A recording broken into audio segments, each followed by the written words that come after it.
All right.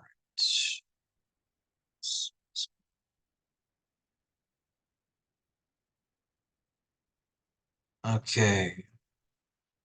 All righty. Hello, my name is Travis Flores, and today I'm going to be giving my project presentation on social emotional learning. Uh, I called it, titled it, Does it pay to play? Social emotional learning on self-regulation and self-controls. Now, the reason why I titled it this is because it mostly focuses on if it's actually worth investing on the model of instruction to see how effective it really is and what its range and limitations are.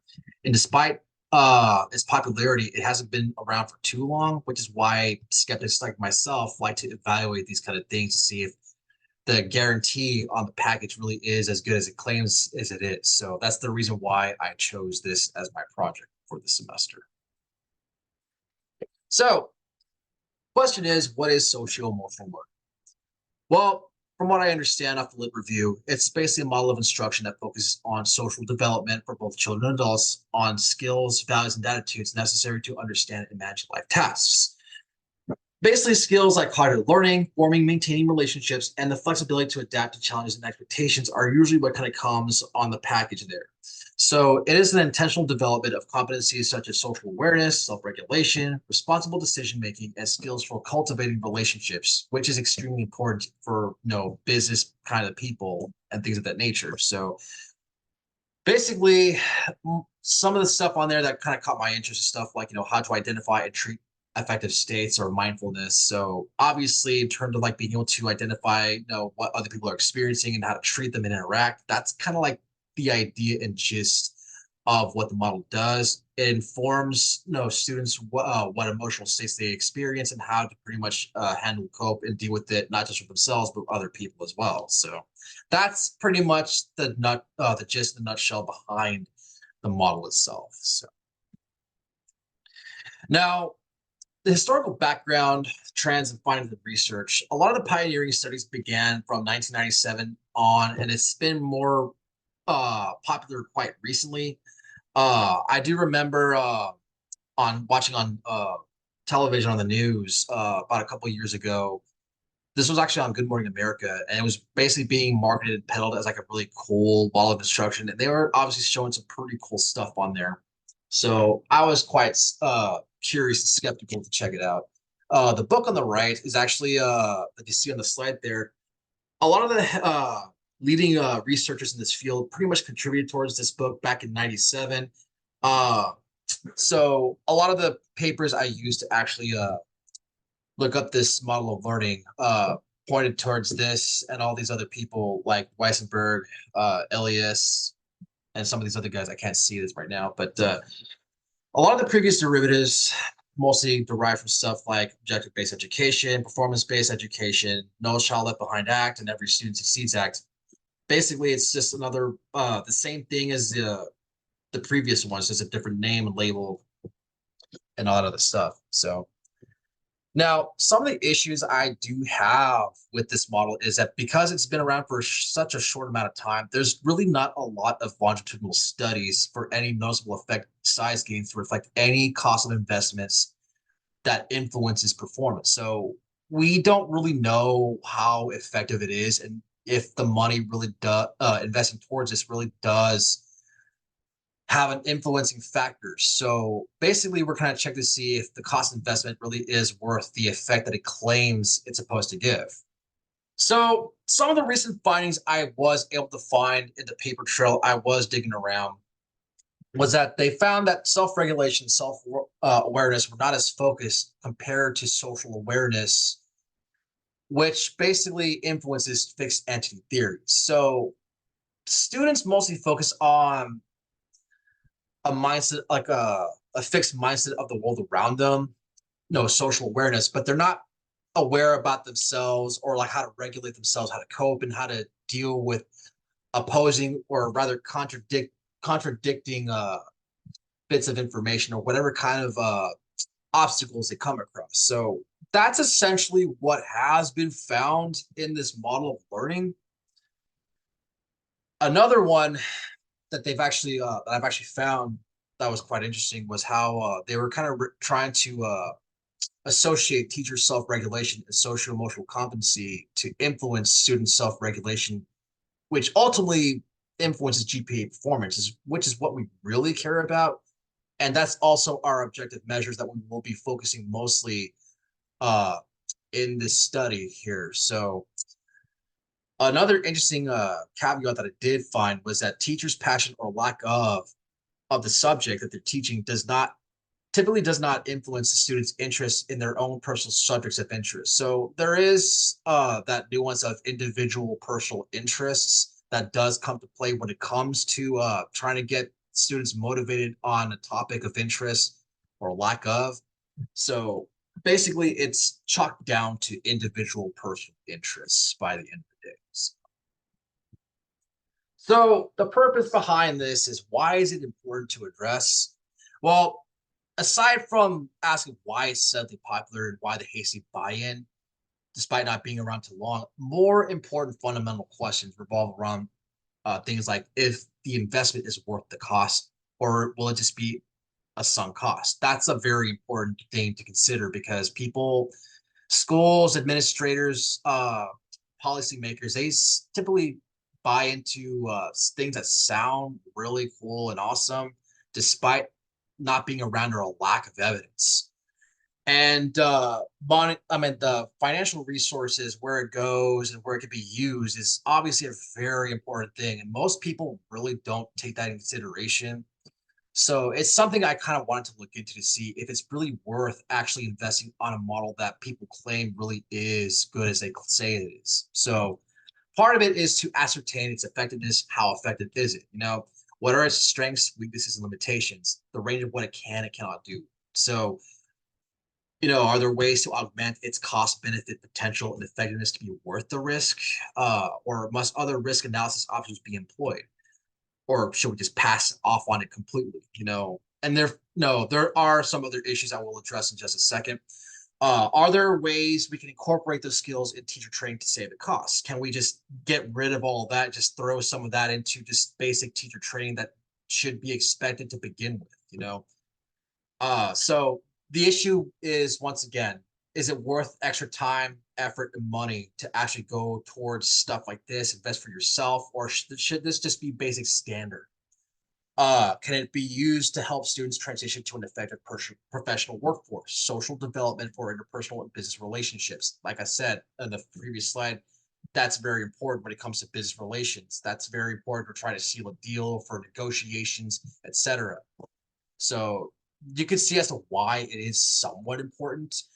Another one, and obviously this has been talked about, uh, can it be used to help protect from exploitation, indoctrination, and problem solving? And the reason why I also, problem solving from situational things. Yeah, we'll just go with that. The reason why I point that out is because it has been politicized, obviously, for something that does sound pretty cool. It's not, it goes without saying that it obviously is some kind of a double-edged sword. So obviously it helps to know what trade-offs are in terms of pros and cons, if it's actually really worth investing in or not. So this is something that obviously is very important when it comes to evaluating uh, a model package for learning and things of that nature. And of course, the more important fundamental question is, does it foster independence and growth? Does it help to definitely interpret or identify to treat other people's affected states aside from your own? So obviously there's some kind of form of concept being installed in terms of how to cope, how to deal, treat this and that. So there is kind of some pretty interesting, cool claims that they're making in terms of the guarantee behind what they're trying to say. So that's kind of the reason why I want to address this, because most people tend to go for the buy-in regardless of not being skeptical. And me being the skeptic that I am, always like to question whether or not if it's as good as they claim it is, or if it's just too good to be true. So that's the reason why I chose to look into this. So some of the research questions and hypotheses I have thought about this, working on the lit review, was, does teacher social emotional competency have influence on student learning outcomes and self-efficacy? Does it help teacher competency have an overall, well, sorry, does how does teacher competency have an overall influence? So in other words, how effective is it in terms of learning outcomes and growth and things of that nature? Do goal and cognitive orientations influence those outcomes? How does a self-control versus entity theory, unfixed versus fixed growth mindsets influence performance scores? Does power play an influence? And how should I say? Is there influence, rather immunity to influence, and vice versa? Like, can they influence others? So that's kind of what I mean by power. It's like an influential thing and things of that nature. Can tasks and information be recalled under uncertainty and stress? Or can they cope? And can influential biases be utilized towards achieving performance quality in learning outcomes? So in other words, using attitudes, interests, and affect as a leverage to actually get students involved. Now, as I mentioned before, some of the gaps, basically the longitudinal studies, as well as like, issues with performance scores and how the model works and what it can and cannot do. That's pretty much what a lot of what I'm focusing on. And a lot of it is mostly focused on trying to treat issues regarding self-regulation, self-awareness, and social awareness, which is where some of these methodologies will be coming up very soon. Some of them I already mentioned already, the self-control versus entity theory. Some of this stuff is stuff I've kind of picked up from social psych and some motivation classes before. So these are going to be some hypothetical treatments I would like to take a look into investigating to see how effective these treatments may help fill in some of those gaps that I found in the SEL literature so far. So the experimental design I'm going to go with is basically both it's kind of been a mix methods of quasi-experimental and experimental. So let me break it down. For quasi-experimental, I'm going to mostly focus on K-12 students, different districts with different levels of socioeconomic status. That's a very, very big deal. I know a lot of people really like hearing how different SESs influence performance scores. So the classes will be randomly assigned a treatment block and switched around for noticeable effects. And for the experimental, it's just going to be undergraduate students. Easier to randomize groups with treatments and a control. So it's easier to give them randomization, but the quasi-experimental K-12, you can't really do that. But there are pros and cons between the both of both population demographics and how we can compare both of them developmentally as well as lifestyle situations. So this is actually some very interesting kind of human learning studies. We can definitely compare and contrast between various demographics and what's consistent and what isn't. So that's kind of the reason why I went for this. Now, the participants and the sampling procedures that I'll be going with, like I said, K-12 and undergraduate students. I do, like and I mentioned before, probability sampling for the undergraduates because it's just easier to actually get them involved if they do decide to actually sign up, and non-probability sampling for K-12 because they're you can't really randomize them. So that's pretty much the gist of the sampling procedure that I plan on going with, as well as like the duration, probably between like 4 to 6 years for at least map out some interesting effects here and there. So that's kind of like the current plan I have for this so far. Now, for treatment description and explanation, uh, some of these things I kind of picked up from different studies in social psych and motivation. Some of this stuff does overlap, and I kind of figured some of this stuff will be very interesting treatment options for some of those gaps identified regarding self-regulation, awareness, and social awareness.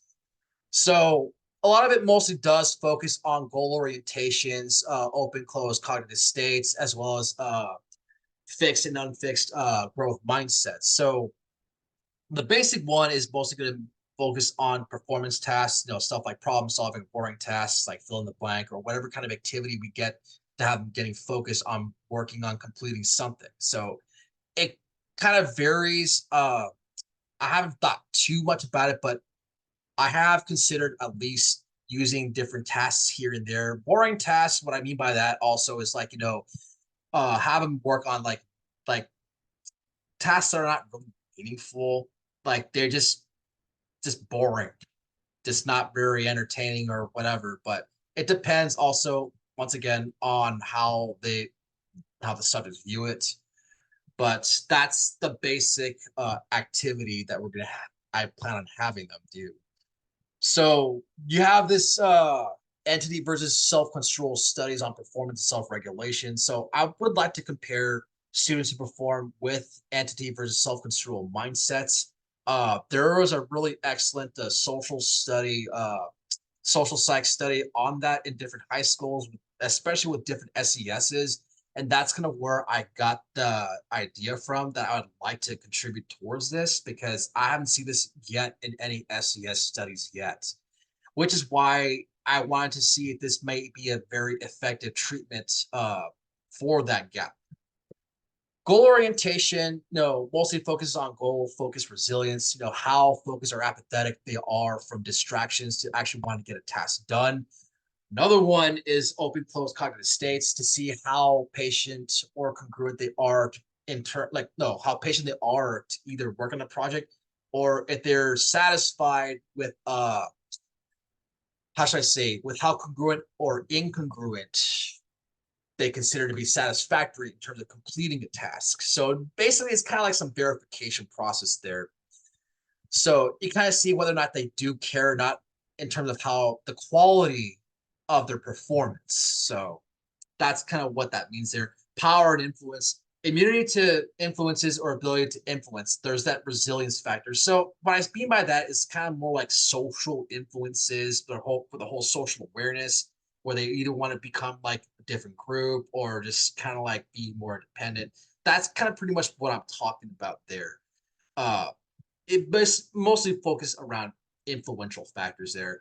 And then you have treatment groups versus control. That's, the typical how can we compare different groups who have actually practiced and have not practiced. So that's kind of how I plan on going about this for some variation to see if there really are effects in terms of like if a treatment is on or off, as well as being able to identify different variables and how they affect different kinds of models of performance. So that's kind of pretty much a nutshell that I want to put onto this. So the measures I plan on using to at least record some variability for contrast.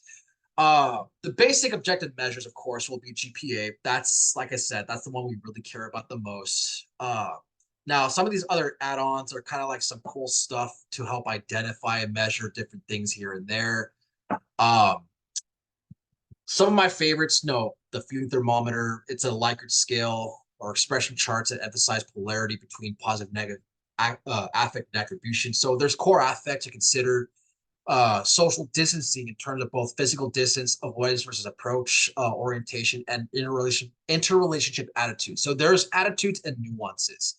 That's kind of how I want to look at this, how they perceive their relationships with other people, how close they feel, not just physically, but I guess interpersonally, so to speak. There's also task performance recall, the ability to perform recall under uncertainty, stress, persistent solving. That's a pretty interesting one I would like to look into. Power, like I mentioned, in terms of both influence and immunity to social external influences. So how resilient are they in terms of wanting to focus on a goal or not let external factors influence their performance? So, and I know it's kind of a little bit general and more general compared to like goal orientation, but this is kind of more like a social thing. The goal orientation is more towards academic performance. And of course, the self-control versus envy theory, the fixed and unfixed mindset, growth mindsets for goal and performance orientation. So there's the goal resilience, like I mentioned. Uh, the power and those are very much intertwined somewhat. I would like to kind of just separate both of them to see what's kind of more fundamentally, I guess, effective or valuable, but it's a hypothesis so far. So. And of course, there's a performance feedback, closed, open item questions. Closed ones for quantitative, open if I want to go more exploratory, qualitative. So obviously, asking students, staff, faculty, admin, and parents, what how they perceive the feedback, no, the performance feedback, how they thought they did, things of that nature. So that's kind of pretty much what I wanted to take measures of. The other two are also some concrete objective measures, especially in terms of like tracking money and stuff. There's the public consumer reports, the investments made on the model, money going towards the school, donations, everything like that. I put a quotation mark on bank statements because that's kind of more private, I suppose. But I I believe that there are probably some public consumer reports that can be accessed, and I think that's just as good, probably much more safer too. So I put that there so that way to help track investment costs for directionality to see if there really is more bang for your buck in terms of how effective this really is in terms of investing on this. So that's kind of where I want to see if there might be some correlation going on. So it is correlational track if the investments do influence improvement or impacts on the model of learning. So there are some marginal effects I would like to see if there really is a relationship between the two. And so, like I said, is it really worth investing in this model or not? Yeah, it sounds cool. It sounds awesome, but some things, like I said, sound too good to be true. So it helps to actually evaluate to see if they really are effective or not. So that's my concern come when it comes to this. So some of the procedures, assignments of participants to groups. Uh, for K-12, it's the usual obtaining permissions from the gatekeeper system, teachers, faculty, staff, the whole works, everyone, as well as like parents and students. So obviously you have to go through a battery of people to make sure you're basically allowed to actually conduct your study and that people are willing to actually contribute towards that. That's kind of a bit of a tough sell sometimes, but hopefully you got some very good influential skills there. That's all I can say. But I mean, there's also, but for undergraduates, it's just a simple recruiting, and that kind of depends upon who's interested and all that stuff. So inflating that population volume bubble there is kind of tough. Uh, but I mean, it depends on certain factors here and there. The block assignments, I just plan on like an ABA, BAB. It's a traditional one. I like to see if there really is effect when you turn them on and off and different groups here and there. So I would like to see a little variation there to see what kind of variety I get with the effect size and so forth. So for the undergrads, it'll be randomized, much easier to do. You can't really do that with K-12. I mean, hypothetically, you could maybe try that with some of those places like those tutoring places like Sylvan or whatnot, but that depends how willing they really are. But that's not something I included on here because I have no clue how receptive they are to wanting their clients to actually get involved in a study like that. So that's kind of might be a bit of a tough sale. So, and of course, K-12 classes will be assigned a treatment block. They'll be blind, hopefully. Uh, Prevent contamination of the study and so forth. So we don't want any of that kind of integrity being compromised. So we want to keep that clean. And obviously the treatment blocks will be switched around in different classrooms for variability of treatment activity, as well as to prevent any kind of inconsistency between different groups. That way they don't feel jealous or envious of each other.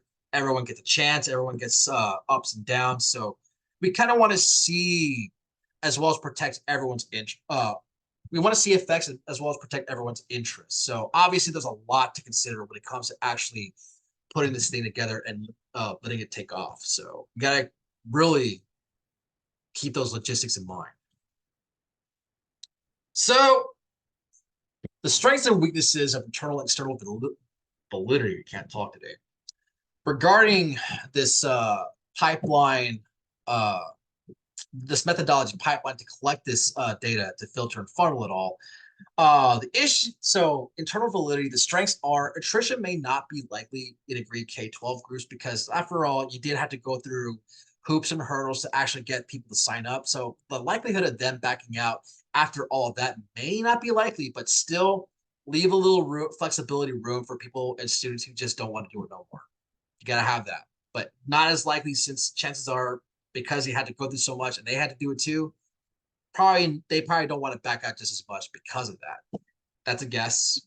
Now, and of course, the The focus will be mostly on performance scores, GPA for objective performance results. So we get some directionality there to see how effective these treatments really are and how they're not. So we will be able to map out the parameters of analysis to see the range and limits of how good and effective it is compared to that to where it's not. So we will find maybe some strength and weaknesses there. Now, the weaknesses to this, the problem with K-12 is there's a lack of randomization, and attrition will likely happen with undergrads because different lifestyles. So K-12 is pretty much stuck there. Undergrads, they have the ability, the freedom to pretty much take off what they want. Like I said, differences in lifestyle because K-12 still live at home with their parents. Undergrads, they're kind of more dependent, so they're kind of more self-directed in their lifestyle choices. Uh, Obviously, there's issues with instrumentation and maturation. Mostly issues with converting the effect sites, but ultimately, the issue that I have is really the feedback. So, feedback is feedback. I mean, you can only really take it with a grain of salt. Yes, you can get some generalized consensus with that, but it has its weakness in terms of being unreliable because eyewitness testimony is not always going to be very legitimate. That is one downside with the internal validity. So we had to take it by what they say or what they claim and so forth and what they record. Now, for external validity, the strengths are the randomization with undergrads. So that's the magic word, the magic key concept we want to focus on, the randomization. We like that. Uh, but we did with K-12, we are able to get variability with different K-12 school districts of various social economic classes for comparable performance results. So there is a very great contrast if we can actually get different varieties of SESs to see if there really is an influence on whether or not uh, SES has an effect on performance, not just with the students, but maybe also in terms of how like a school is funded and how much financial resources they have available, funders and so forth. So that's actually something really good to have in mind for comparable results. That's really good to have, especially if you need some kind of anchoring control group or whatnot. So always good to have an anchor to compare different kinds of results here and there. And of course, the weaknesses, issues with generalization of categorical specificity. Sometimes a generalized representation of a variable may not be perfect in explaining and describing a individual specific number of data, so to speak. Sometimes there's always going to be issues with the reporting in the studies, and I've seen this a lot with a lot of studies with the data, how they're framed, how they're reported, presented, represented, so forth.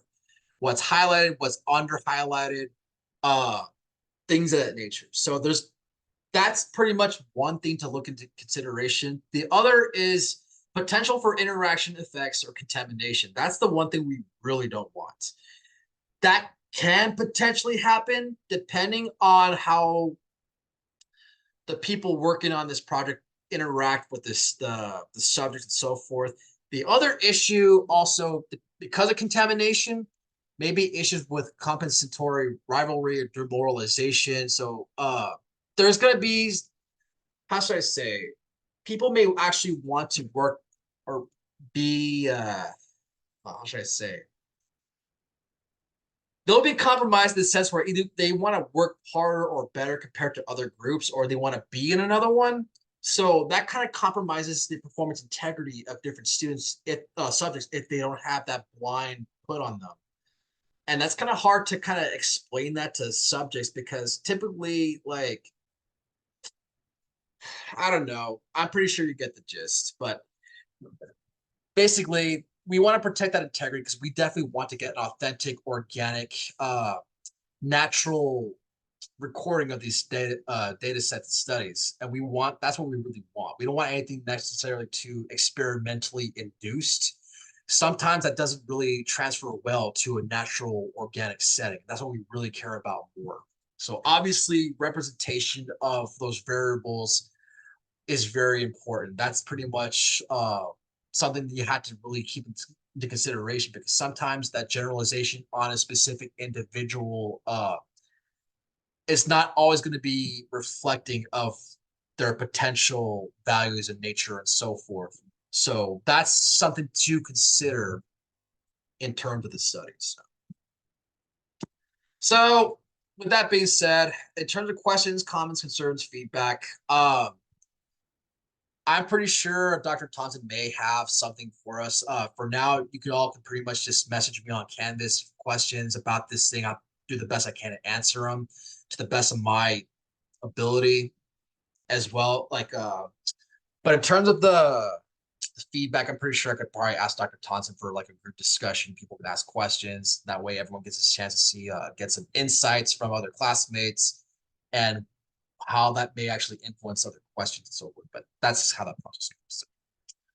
And with that, there's your references, and that's about it. So with that being said, that's pretty much the gist of the presentation. So with that, I want to thank you all very much for your time and hope you all have a good holiday. Thank you very much.